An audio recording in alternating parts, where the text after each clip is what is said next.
the call as well. Let's get started so that we can then go and get our dinner and find out what the scores were from the matches tonight by the time we come out of this. So welcome everyone to today's Grassroots Pubinar. I hope you've got the snacks, the drinks. Well done to those people who got in quickly and actually got them sent to them. I'm slightly jealous. I saw the pork scratchings. Today we've got with us Justin Gale, who's chairman of FC Abbey Meads, and the lovely Stacey Eves, who's girls and women's manager at Edenthorpe FC, as your pundits. They'll both be guiding us through some key areas facing grassroots clubs today. Would you both like to give us a quick intro about yourselves to the audience? Stacey, do you want to start? I think you've done a cracking job already, to be fair, Abby. So my name's Stacey Eves. As Abby's mentioned, I am a grassroots girls and women's manager and player for Edenthorpe. I'm also sort of very much championing grassroots sport, predominantly football, as I also head up the marketing for the National Grassroots Show, which is going to the NEC in July. Thanks, Stacey. Justin? Hi everyone, my name's Justin, chairman of FC Abbey Meads. We're a three-star accredited grassroots football club based in Swindon in Wiltshire. Currently got 32 teams, expanding for the 25-26 season to 40. So a lot on our plate. A lot of the new regulations and things that we're going to be talking about today affects my club. Looking forward to sharing some experiences with you. Thank you both. So let's kick off with our first section. We're setting ourselves up with defence, midfield and attack today to cover off different topics as we go through. And then later on in extra time, we'll be doing some Q&A, and we've also got the giveaway of the Forza equipment that I'm sure everybody's very keen to be winning for their club. So talking about defence, Justin, let's tackle the elephant in the room straight away, the new 3v3 format. From your perspective at FC Abbey Meads, what were your initial thoughts and kind of reactions to this change when it came out? A massive sigh was the first reaction. We weren't really told about any of it. We weren't told that there was any studies going on. I understand the FA did contact a few grassroots clubs across the country and almost had a behind closed doors activity going on with them. But I think the way they've done it has been quite frustrating. As I say, we weren't informed, but they've given themselves a year to implement these new changes. From our point of view, it will cause us a problem. In terms of how we get teams into leagues, etc., certainly from the point of facilities and how that game looks like. So initial reaction was like, okay, well, we'll see what else comes out. But I think the lack of information was one of the things that really kind of put us on the fence with it, really. I'm going to come back to you on more detail on that, Justin. But Stacey, what were your thoughts on the new format coming out, and I guess how it can benefit those coming into the game? Yeah, so I'm going into under 10 girls, so it's not going to impact my girls' team, nor will it impact my women's team. But when I first heard about the studies and the rollout, I was mixed. So there's lots of pros and cons for those coming into the game at 3v3. So obviously, some of the pros are, more time on the ball, more skill development, keeping the youngsters, because they're going to be the starting out their grassroots journey. They're going to be the little dots of football as such.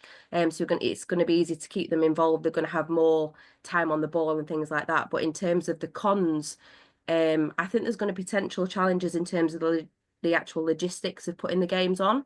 So if you've got a current squad of, say, 12 players, you're going to potentially have to have 3 or 4 games going at once, which means you're going to need more volunteers, more officials. And I mean, for the likes of Justin, who's going to have to sort of, tackle it head on, I think, logistically could be quite a challenge. Yeah, Justin, on like implementing a new format like 3v3, obviously, as Stacey said, is going to bring opportunities and challenge. What's the biggest adjustments that your club's going to have to make in terms of training, pitch setup, and even player expectations? From the pitch setup, it will be how many games of 3v3 are we getting. We don't actually know any detail of whether it's going to be on a, I've heard some rumours it's going to be a 5v5 pitch divided into half with 2 mini goals either end. I've heard some other talk about the games are going to be 8 minutes long. You'll have a squad of 12, and then 3 players from, say, pitch A will move to pitch B, and then they'll swap around. And this is the frustration, I think, from our point of view. We can't plan. Now, we're very lucky to have a 3G pitch at Abbey Meads, which is divided up into 11v11, 9v9, 7v7, and 5v5. But to go down to a smaller pitch size, that could potentially hinder us.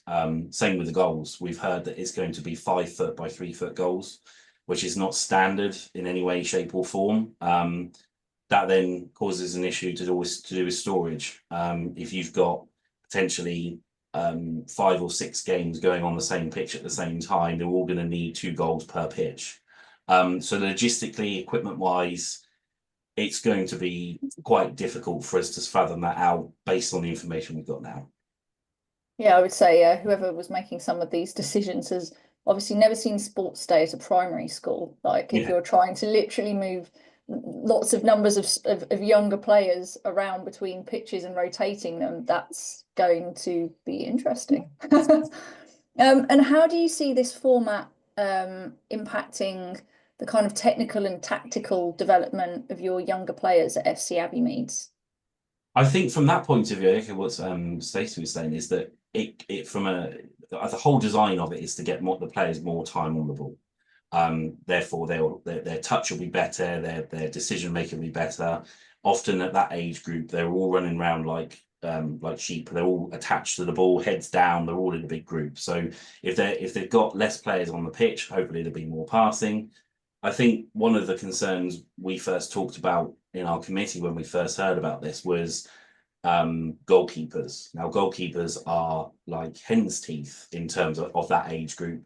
You'll get an under 7, under 8 who'll want to go in goal, might concede 5 or 6 and never want to play in goal again. If they've played a year of 3v3 where there is no goalkeepers, and then all of a sudden they go to 5v5 at under 8 and they're like, oh, we need a goalkeeper now. We don't quite know what the impact of that will be, and they might go, well, I don't want to go in goal, and then you have to then rotate it and things like that. So from a skill-based point of thing, I get it. I think the implementation at grassroots from going from 5v5 to 3v3, it's a massive shake-up, put it that way. And I guess finally on the topic of 3v3, how have you addressed any concerns that are coming from parents and coaches or even players themselves regarding the 3v3 format? Luckily we run a session called Mini Meads, which is a 4 to 6 year old. So we're already looking at implementing 3v3 training in our sessions on a Saturday morning with coaches that are going to take those teams in a year's time. This is how far in advance we have to plan and make sure we got those coaches coming forward. I don't think it will impact us too much. I don't think we're going to get any concerns from the parents and the coaches, certainly, because if a player is a first child for that parent, they're not going to know any different.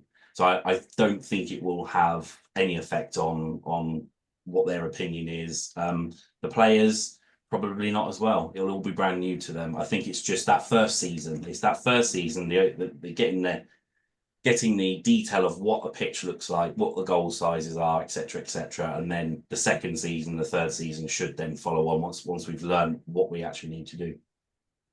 Okay, thank you. So that's covering our defence section. Thank you very much, both of you.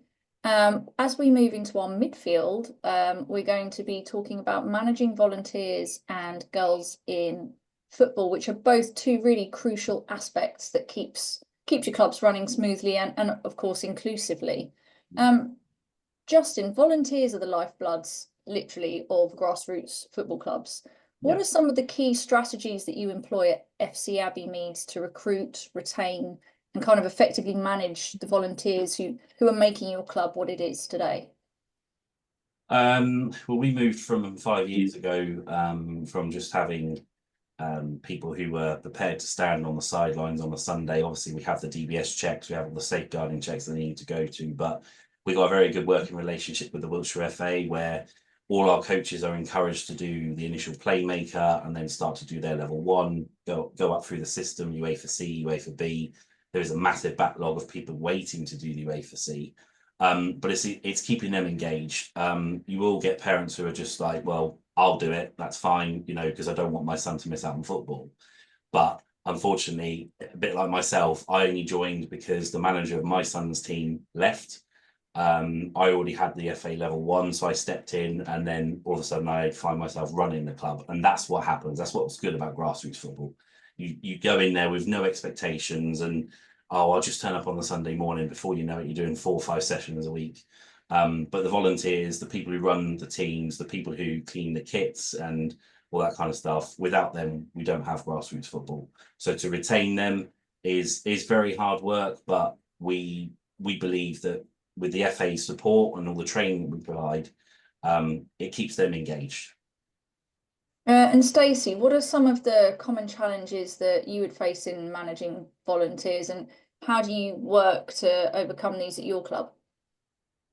Pretty much what Justin said. It's retaining good volunteers. It's also sort of managing the volunteers' expectations as well, because, you know, as Justin's just mentioned, it could be a parent coming in and like, oh, I can do my coaching. There's a hell of a lot of admin involved in grassroots football as well, whether you're managing a team, whether you're an assistant, whether you're, you know, looking at the finances, right through to organising pitch allocations. There's a lot involved. I'm lucky enough that I've got 3 sort of volunteers that I manage directly as my assistants across my 2 teams. And the way I sort to, you know, try to retain them and keep them happy is to get them, you know, really fully involved in every decision that we make on and off the field for that team. So if they feel respected and they feel that their voice is a, you know, a heard opinion, it's ultimately they're going to stay with the club because they love what they do. And without the volunteers, we don't have grassroots football. So it's about keeping volunteers happy, you know, that they're enjoying it as much as the people on the pitch are as well. So it's retaining good volunteers and managing those expectations. I'd say my 2 biggest challenges as such. Do you feel like you able to keep volunteers beyond the age of the kids playing for the team? Like, do people really get involved with the club and kind of then they'll stay with the club? I can only speak for me personally. So when I took over my girls' team, it was because I'd sort of sustained an injury myself at playing grassroots football. My daughter came into the team and played. She subsequently left, but I've stayed because I just love it so much. It's such a big part of my life. And I wouldn't change it for the world. Grassroots football is literally my weekends every single week. And you know, it gets to Wednesday every week and I'm just like, oh, we've got a game on Saturday, or we've got a game on Sunday. And I've got that buzz. I think if I ever lose that buzz, then that's when I'd have to step back and sort of look at my position within grassroots football. But no, not at the moment. I think, you know, if you've got that love for the club, for your team, and you want to sort of champion grassroots football, then you're in it for the long haul. Cool. And Justin, back to you. How do you make sure volunteers are feeling kind of valued and appreciated for their time and effort they give to kind of helping club achieve their goals? Excusing another pun. Another pun. Not a pun, so punny. Gotta love the puns. Well, we at our club, we have a end of season awards. Well, we have a presentation day for the players, and we're also doing one for the coaches where we have some serious trophies. You know, we have the coach of the year and all that kind of thing, but we also have the silly ones, which are sometimes voted by the players. But we also have 3 main trophies. We have a chairman's award. We have a committee, a general committee's award, and we also have another trophy. And they're really nice trophies, proper glass ones. They're not the plastic ones that you potentially might give out to the children because of budget reasons. But from the volunteers' point of view, we do make a fuss of them. We do share on social media it's their birthday. A lot of them hate it. A lot of them don't want the recognition. A lot of them don't want to be singled out and that sort of thing. But I know that tomorrow, if I put an advert out on Facebook for under 8 players, I could probably get 40 players turning up for training, but I wouldn't have any coaches. So I'm limited in what I can do in creating teams. So from our point of view, they are key. You'll always get players, you won't always get coaches. And you've mentioned about with awards before, so you obviously have your own awards at the club. but there's also awards kind of at an FA level as well. Do you feel like people are making the most of those? No, there is a annual award. So the FA run a grassroots awards, which covers the whole country. And then each regional FA has its own grassroots awards as well, and they tend to add in different awards which are not part of the main categories. And is open for everyone to volunteer, to register and put their vote forward for somebody. Probably no, it's definitely underutilized. I don't know what the numbers are in terms of people submitting for voting for various people. They don't ever tell you. But the cool thing is that the main awards, so the sort of the Club of the Year, Grassroots Person of the Year, they get to go to Wembley. I think it's on the FA Cup final day or some important fixture. They get to be treated into the Royal Box and all that kind of thing. So those are the things that the FA do try and shout about. But yeah, certainly they're not as utilised as they probably should be. I think that's because people don't have the time to be going and putting awards together, or do you think they might not be feeling, oh, it's if it's at an FA level, am I going to stand a chance with the submissions I'm putting in? Probably both. Probably both. I think it's a lot of maybe it's the, from an e-commerce point of view, if you go and buy a product off Amazon, they'll hit you with a review for that product. Now, if that product's been delivered to you on time and it's as it is, you're just like, well, that's the job they do. So I think it's about getting the engagement from the parents, from a club level, and saying, look, these guys, these men and women give up their time for free. A lot, as Stacey said, you don't just do your team, you're doing other teams, you're stepping in when a coach is ill and all this kind of stuff. And it does deserve to be recognised. So it probably is the fact that, people don't have time to do it, or they don't know about it. Think about it after today. We'll get that out there. Yeah. So moving to girls in football, obviously a great topic for you, Stacey. So I'm going to be picking your brains on this one.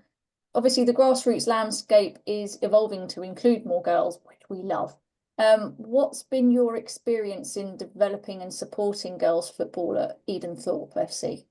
So I'm extremely lucky because at Edenthorpe they are very sort of passionate about developing the female pathway, whether that be for players on the pitch and for also female coaches as well. So I'm one of the lucky ones because I know there's clubs right across the country that haven't got either the coaches or the funding to be able to put, develop into the female pathway. So at Edenthorpe we run everything from Wildcats to female rec sessions. We've got 15 girls teams, I believe, which I think we've got another 5 starting in September. We've got 3 senior women's teams, everything from 9-a-side to 11-a-side open age. So in terms of Edenthorpe, we are very much pro females in football, and sort of looking to develop that even further every coming season, whether that be, little Sally who's joining, Wildcats at 5, right the way up to walking football as well, where we've got some 70+ old women that are still loving as much, the football as much as they did when they were at school. So Edenthorpe is, I'm proud to be part of the club, to be honest, and sort of taking it to the next level in terms of female development. Hopefully, Stacey will be one of those doing the walking football still at Edenthorpe when you're. I will be. When you're like, I'm still. As long as I can get a ball at my feet, I'll be playing. What specific initiatives have you put into place to encourage kind of girls' participation and like creating that positive environment for them within your club? So it's just making the fact that the sessions are accessible. We do a lot of advertising in the local communities and, on different sort of league Facebook sites across social media, that sort of thing. We do a lot of sort of social events as well, so galas and things like that, where people from the local community can sort of come to our home pitch, our pavilion, sort of meet the coaches and things like that, and sort of almost get a bit of a behind the scenes look and feel of the club, the coaches, and what the sort of the development plan looks like for their daughters. And it's, that's sort of the reason I got back into football as an adult, because I just fell back in love with it through talking and meeting sort of coaches that were already at Edenthorpe. That's what sort of made me want to get into coaching as well. So it's that inspiration, I guess, from coaches that just love grassroots football. And do you feel like there's more and more kind of demand for it coming through? I mean, you've said you're doing 5 new teams this year just for girls, which is fantastic. Is that Yeah. just purely because there is such a growing demand now as Yeah. girls' football awareness is really picking up? Yeah, I think the Lionesses have got a lot to sort of be thankful for, you know. And obviously we've got the Euros again this year, in July. So, you know, you've got lots of little girls that are sort of looking up to, you know, Mary Earps or, you know, other England players as well. And it's that again, that's role models and inspiration. And they think, do you know what? If they can do it, then why can't I do it? And I just love that about female football at the moment. It's just they've got the buzz there. We just need the funding. In all honesty, you know, the funding is missing. But I mean, as long as we've got, you know, clubs that are wanting to put on the sessions, but again, it is finding the coaches. And, you know, that is the biggest challenge for grassroots football as a whole, not just the female side of things. I was going to say on the female side of things, do you think it's getting the training in for more and more female coaches, or is finding coaches who, I guess, in the past wouldn't have had that pathway or opportunity open to them. Exactly So that. there's not as Yeah. much female coach kind of pool to pick from. A bit of both. I mean, when I was at school, there wasn't many girls playing school. I'm not going to say how old I am, but when I was at school, there wasn't sort of the pathways and the development processes that are in place now. So I think it is a lot easier for girls to get involved in grassroots football in this day and age than sort of 20 years ago, 30 years ago. And again, I think because the Lionesses are doing so well and they're sort of, it's not just on the pitch work that they're doing, it's off the pitch as well. So I think the development is great. We've still got a long way to go, but it's getting there now, which is exciting. They're such positive role models. They Like are, when you yeah. think about like who girls have as role models now, I would much rather they had one of the lionesses as a role model than Yes. than actors Yeah. or influencers or some of the others that are out there. And finally, how do you see the future of girls football kind of within Edenthorpe and the wider grassroots game? So as I've mentioned, Edenthorpe are flying. You know, we're getting youngsters come through the door every week, which is brilliant to Wildcats. Whether they've played with their brothers in the garden, whether they played with their friends on the field, or they've never played football ever. So that's really good. So they're literally coming through sort of the very bottom of the run. And it's great to sort of see them develop season on season, you know, developing their skills, their friendships, you know, physical, mentally. It's just grassroots football is just an amazing sort of community to be part of. I just think, as I've mentioned before, the funding is a major issue. And I also think, without sort of getting on my soapbox a little bit, I just think that, you know, the female pathway and girls and women in football, we're almost seen as sort of a secondary option to the guys on the pitch, whether that be through the funding, through tech, through kit. I mean, my women's team at the moment play in a men's kit just as a smaller size, and it's not the best fit and things like that. And it's same with boots as well. You know, there are female boot suppliers out there, but there's not enough of them. You know, females and males' bodies are completely different. We're not going to go into that, but it's I wish there was a lot more out there for women and for girls, and you know, to sort of showcase to the youngsters coming into the game that they've got so many options. We've just got less than the boys at the moment, which is a bit rubbish, but we're getting there, and we are making sort of strides to sort of move the female game forward. What would you say to clubs who are kind of looking to increase their kind of girls teams and the pathways that are potentially having coming up against that funding piece for them or the coaching piece? What advice would you give them? But it's difficult without the funding, without the coaches. I think the majority of clubs across the UK do want to develop that side of things, but it's almost the leagues are a bit of a challenge as well, because I mean when I started out with Edenthorpe, I had an under 7 girls team, but there was only sort of 4 teams within that league, so it wasn't even a full league. And we were sort of winning all our games 16, 17 nil. So we weren't learning much. The other teams weren't learning much either. So then we moved to a league a little bit further afield. So then obviously travel, logistics then comes into it as well, because sometimes you've got to travel an hour plus for a game. So it's tricky. I think it's not the clubs not wanting to do it. I just think there's certain barriers and sort of hoops we have to get through in terms of the funding, the coaches, the logistics, and also a bit more backing from leagues and the FAs as well. Okay, thank you. So that ties up midfield for us. We will be moving into attack. And in the context of a grassroots club, this often translates to securing, ties in very nicely with what you were just saying, Stacey, the financial resources that clubs need to kind of thrive and operate efficiently. Jason, fundraising, it's like biggest topic ever. It's a constant necessity for a grassroots club. What are some of the most effective fundraising methods you've used at FC Abbey Meads? Varies. You can go from down the traditional route. So each of our teams has access to sponsorship documents, which they can go to local companies and attract them.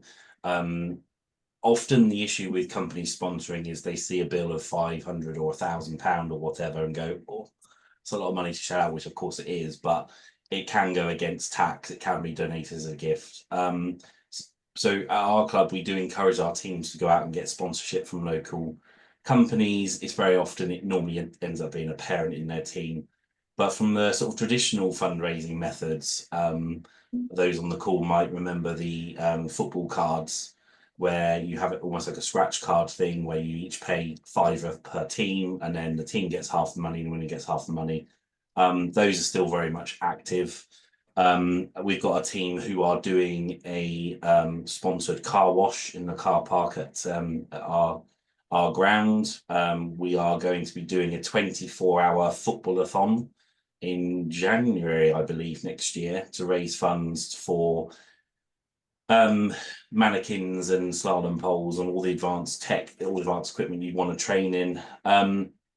But the other effective fundraising methods are just literally get the team together and saying, right, we want £300 for a set of Nike training jackets. Right, what can we do? Right, we're going to go out and litter pick. We're going to go and cut some hedges. Also, obviously, in the supervision of adults and the coaches and things. But that's still very very much traditional fundraising still lives on.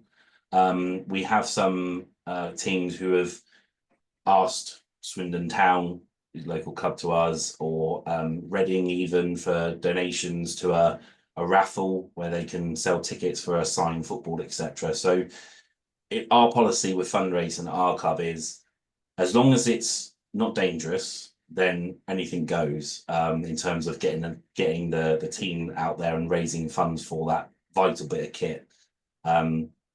I've yet to see anything that's sort of raised an eyebrow, and we would be like, no, I don't think that's a good idea. So anything goes in terms of fundraising.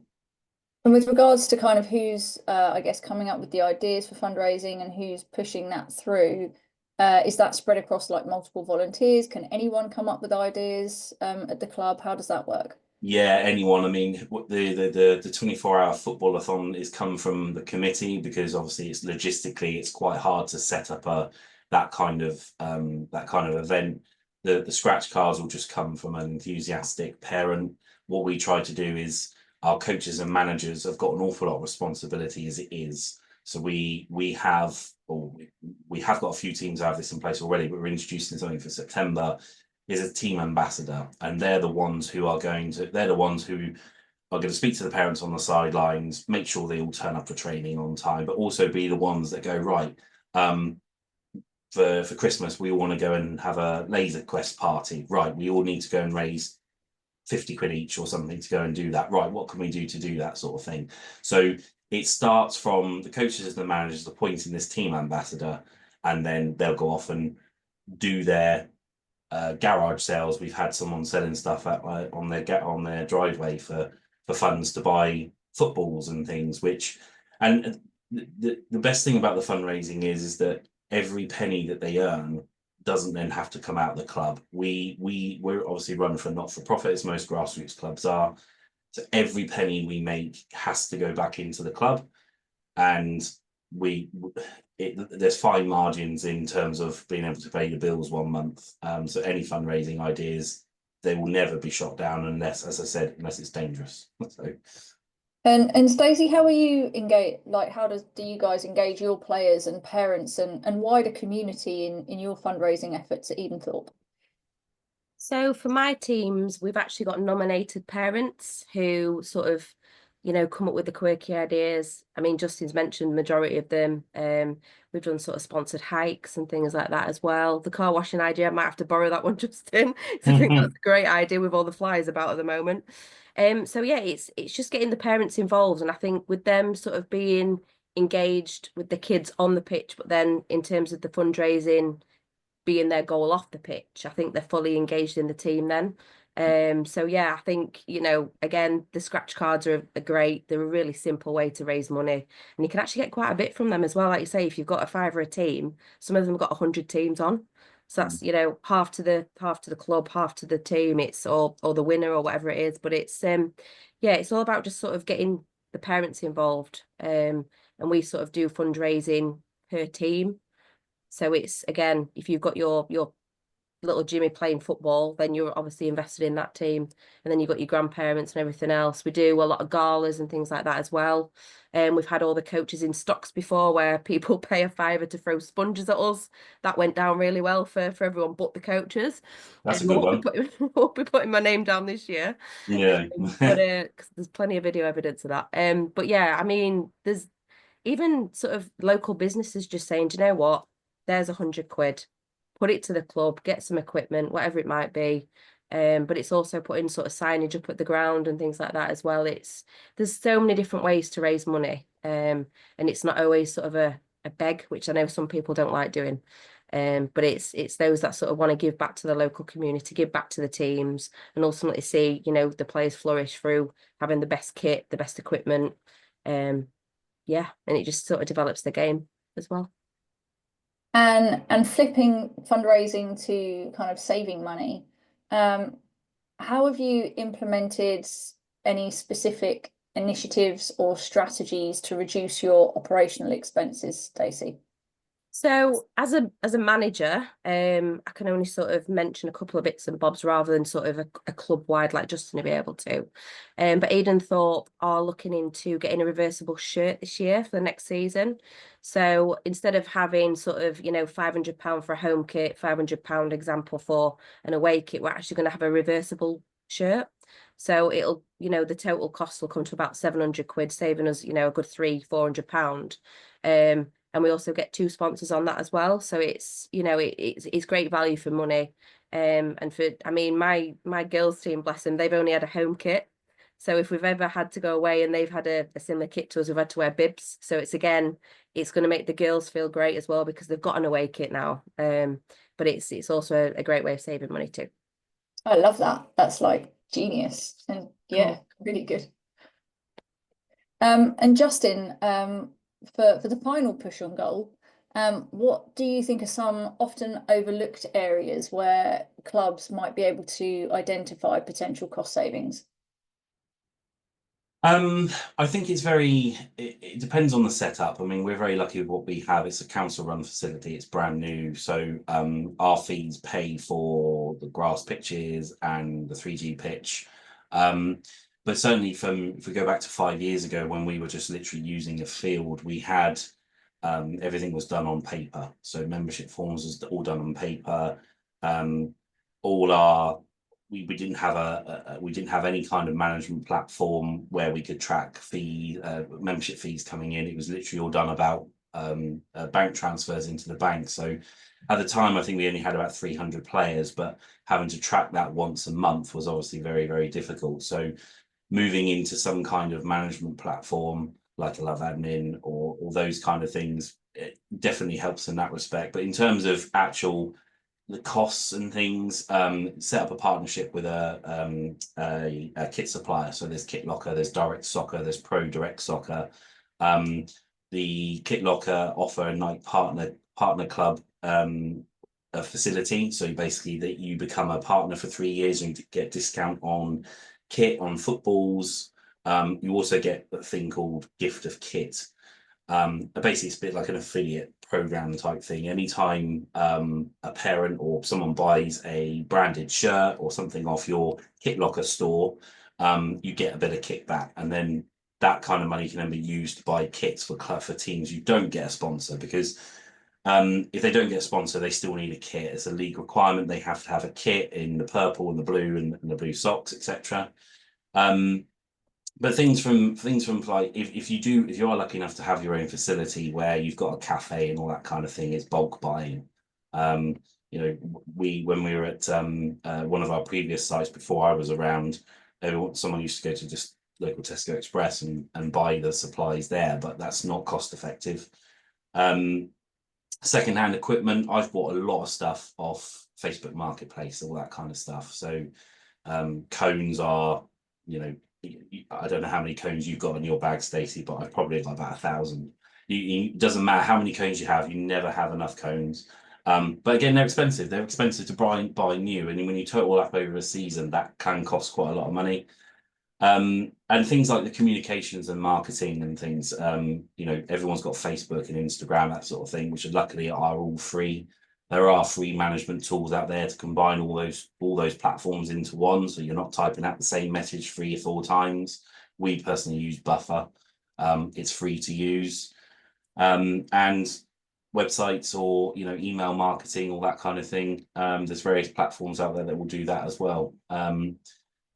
From the cost cutting thing, it's the big expenditure is your facilities. We have a fixed deal now with the Parish Council here in Swindon, much to their annoyance. But also having deals with a kit supplier, getting that tied down. We know what we're paying for a shirt, so our sponsorship pricing is built around what the costs are going to be. We know it's never going to go up because it's fixed for 3 years. And if you do have your own facility, it's just speaking to providers like for electricity and the heating and all that kind of thing. It's just being smart. Every penny counts. It does. It definitely does. Mm.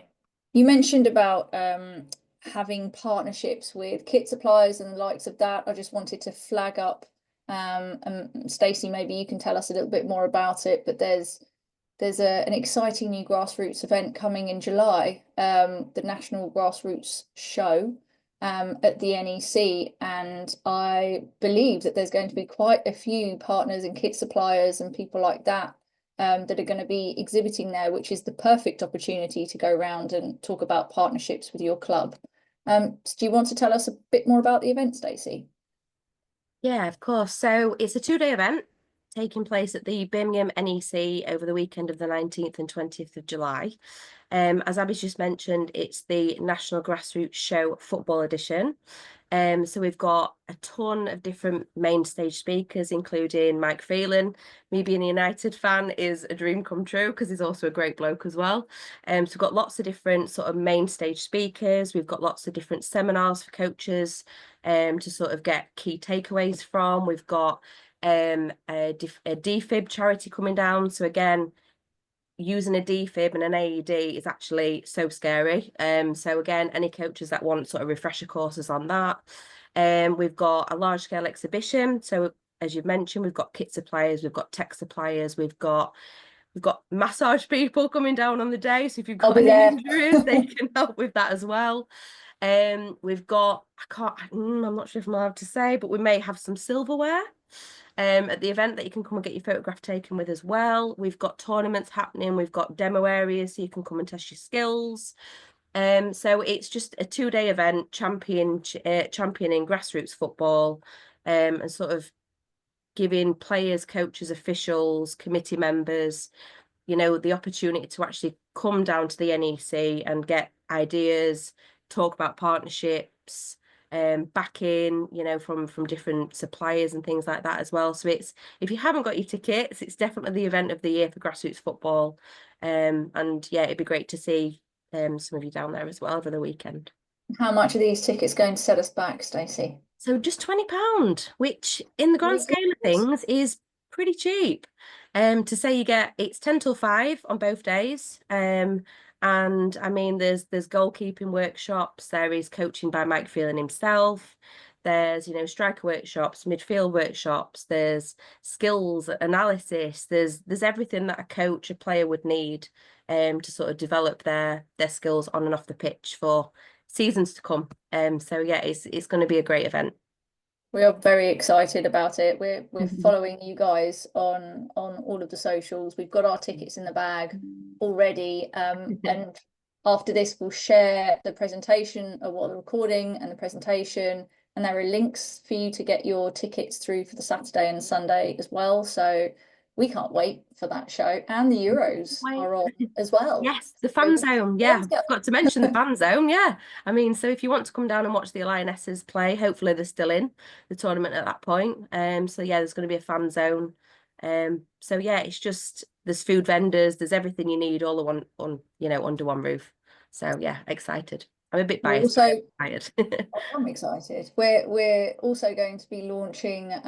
Keep an eye out on your inboxes, because we're going to be launching the big grassroots football survey in the coming weeks, and the results of that will be going into the big report, which we are launching at the National Grassroots Show as well. So you can get the first look at it and grab your copy there.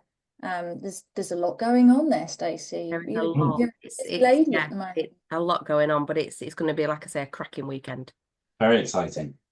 So thank you very much. You covered a lot of ground. Thank you for the insights you've given everyone on the call. Now for extra time, which I'm sure people are extra excited about. I couldn't think of a pun, sorry. We're starting with our prize draw for the advanced coaching equipment package, which includes mannequins, slalom poles, and pop-up goals from Forza.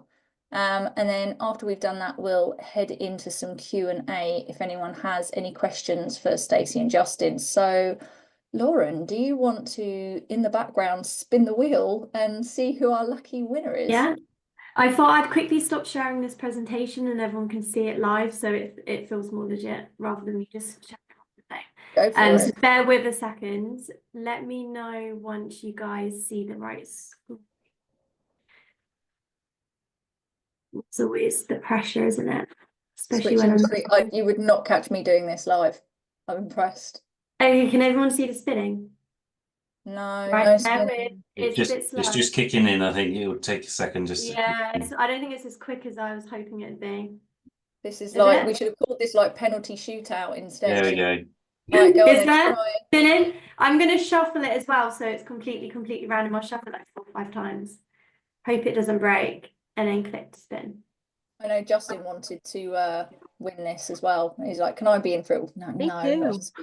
Yes, sorry guys. It's Wayne. Oh, it's Wayne. Congratulations, Wayne. Woohoo! We even get Well done, Wayne. coming Very through. jealous. Lauren will be in touch to get details. Thank you very much. Yeah, tomorrow morning. As to where to send it, and you were very grassroots at the beginning. I think we saw you actually out and about getting your car. You stuck with us, and you've won the kit. So nice work. So thank you again to the pundits. Has anybody got any questions for them? Lauren will be asking some questions. We've probably got about 10 minutes left. So if you want to pick the brains of anyone, then please do let us know. Am I unmuted? Go for it. You're unmuted, Wayne. Yeah, thank you very much for that. Yeah, I'm actually down at a football pitch. There's 3 games going to come down because it was thunder and lightning when I come down. So I had to stop and playing until the lightning had stopped and the thunder had stopped. So yeah, but I don't know if onto the pitch, but they are out over there somewhere. I don't know if my camera's on, is it? No, the camera's not on at the moment. I think you're cutting in and out a bit. I think I'm literally standing in the middle of a field where we play football, so it's not very good signal. What question have you got for our gang? It was just like on the football inside for the girls. The girls side on the boys side of the football.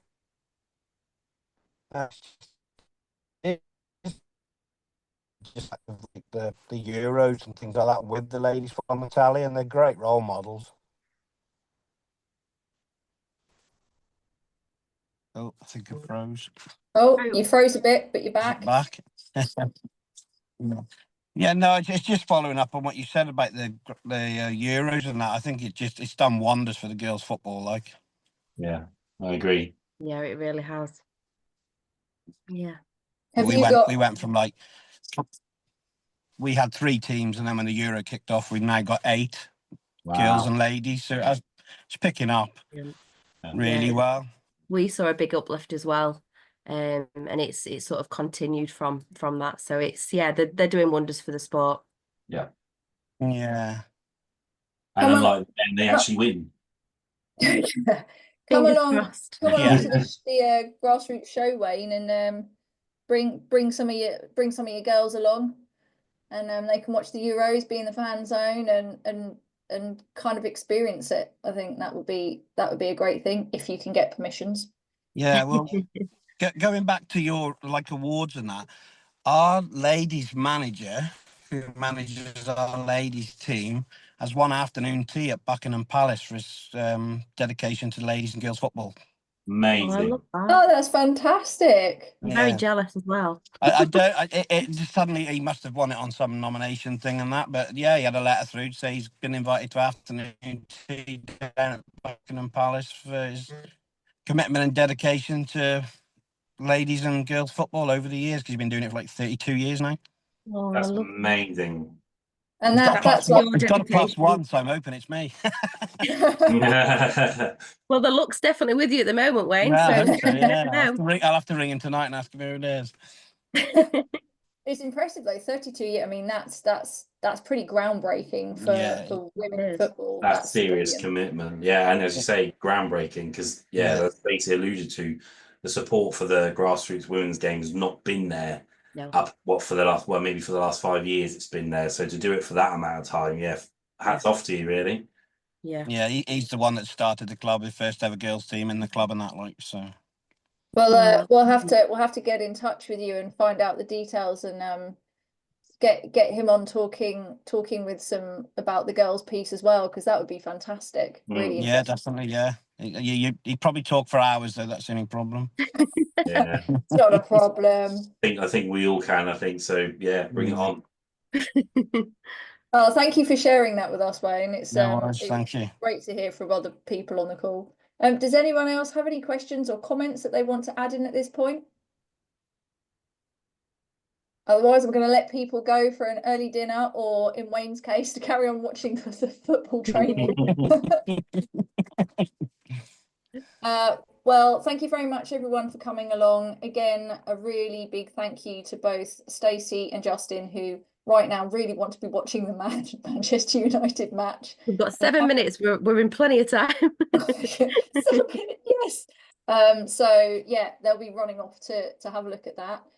Don't forget to book your tickets to the National Grassroots Show in July. You can meet Justin will be there, Stacey's there, myself, and many other people from the grassroots world. Mike Phelan again will also be speaking on both days, so you don't want to miss that.